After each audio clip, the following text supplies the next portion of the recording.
Welcome back to the shop. Today we got our 69 Charger in here, 440 car we just put on the road here recently. Had some water leak issues, hose clamps, things, smell of antifreeze when you crank it sometimes. Been hunting them, some of them pretty obvious, some of them weren't. I've had several cooling system test kits over the years. They've been used up, lost. So I picked up this one, and I've already kind of used it a little bit. So I'm just going to do a little demonstration for it today. Kind of tell you what I like and don't like. But I think it's worth buying, I will say that. But this is the little Mityvac kit. Here we go. This is $37 on Amazon, and you will find this on my Amazon affiliate page or a link to it in the description. So the kits, if you've priced them, they start about $99 and go up. There are some $40, $50 kits out there. The Harbor Freight one that gets reviewed a lot, it's kind of a universal adapter for these, and I just didn't like that. And I didn't want to pay 70 or 80 bucks right now. I wanted something kind of quick and easy. So I picked this up. Let me rearrange this right quick. Kick the camera around, you know, whatever you need to do, right? So what we've got here is, we've all seen the Mityvac brake bleeder kits, vacuum kits, and they work pretty well. It's not the highest quality, but it's certainly not the lowest. And yes, the reviews are very mixed on this. And I won't say it's the best in the world, but it is a great unit. And what I like is just the basics. It's what it is. You've got 3 of your standard style adapters. There's the 3rd one for your 3 basic style, most common radiators, and you've got the screw-on style as well. Like I said, I've already had this out a little bit playing with it, but I wanted to make sure it worked before I reviewed it, because if it didn't, well, it was going back. So you just remove the cap, and I always dry it off a little bit so I don't make a mess. Especially when I'm working on freshly painted surfaces. In this case, I'm just going to lay it right there aside. You find the adapter that fits, and you attach it. So you got a hose with some of these little quick style compression fittings. Press the hose on,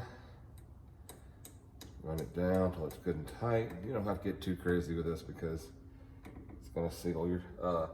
What you should always do is look at your caps and know what your pressure is. In this case, it's 16 pounds. That's what all these aluminum radiators are set at. You know, the cap does not say on this particular one, but you're looking at 16 pounds.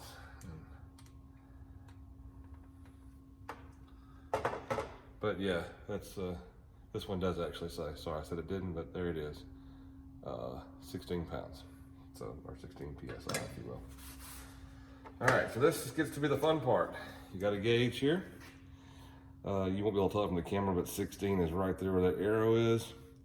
And this gets to the part that is not fun. It's not the greatest pump in the world. Now, granted, you should top off the radiator. My radiator is about that low, so I'm gonna have to pump a little more to fill up that volume before the gauge starts to rise. And then you just start pumping. All right, that's not quite to the blue diamond, but it's close enough for what we wanted to do. So,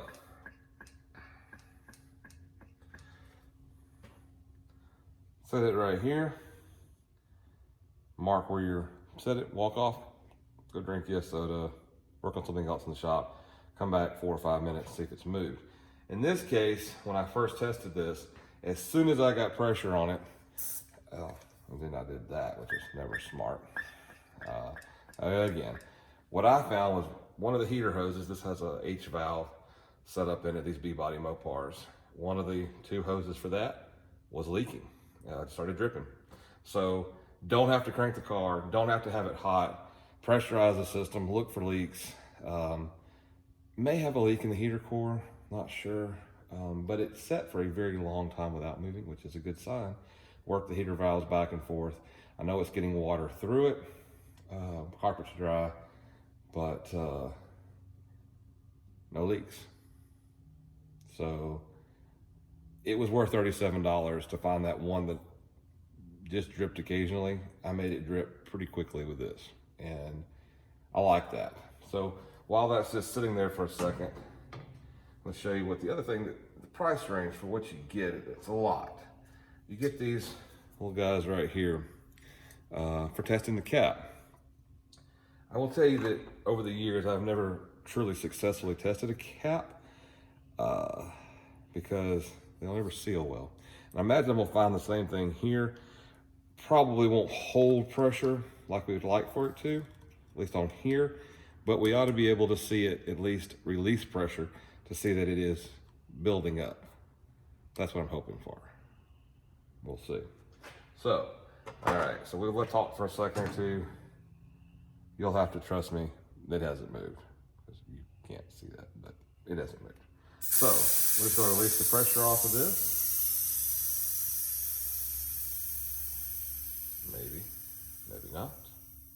We will see. All right, there we go. Yep, there it is.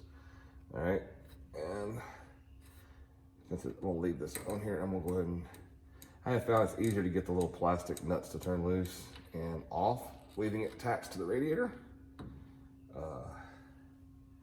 And the way this right here works, like I said, just put the cap on one end, you thread this on the other end,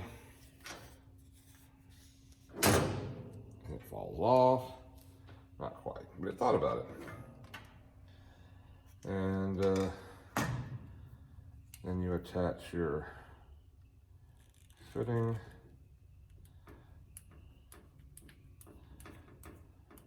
So we know the system and the locks hold pressure. And then here, we're just gonna hit it for that blue diamond. Yeah, you kind of got to shake in time with it if you're gonna. So, and you heard it open right there. You might not have, but I did. And the needle will not climb any higher. So, cap is good.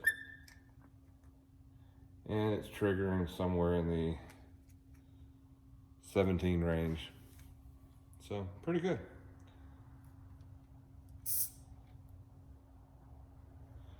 I actually think I got a better seal this time than I did the first time I tried this. So, you can see the cap is not really holding pressure. But again, that's because the rubber seal is formed with this radiator, more than likely, or this plastic.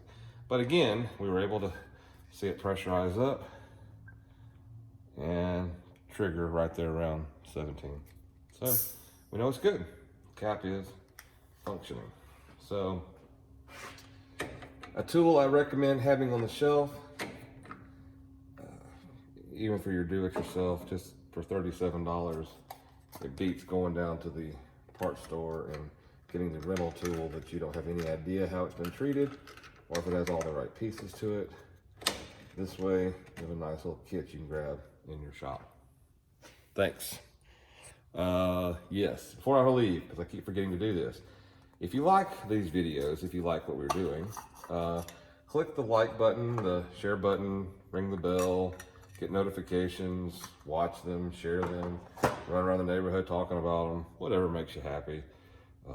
But the more you like it, the more I'll do it. And well, even if you don't like it, I might still do it. But if you do, shoot me some love and hit the like and subscribe button. Thank you.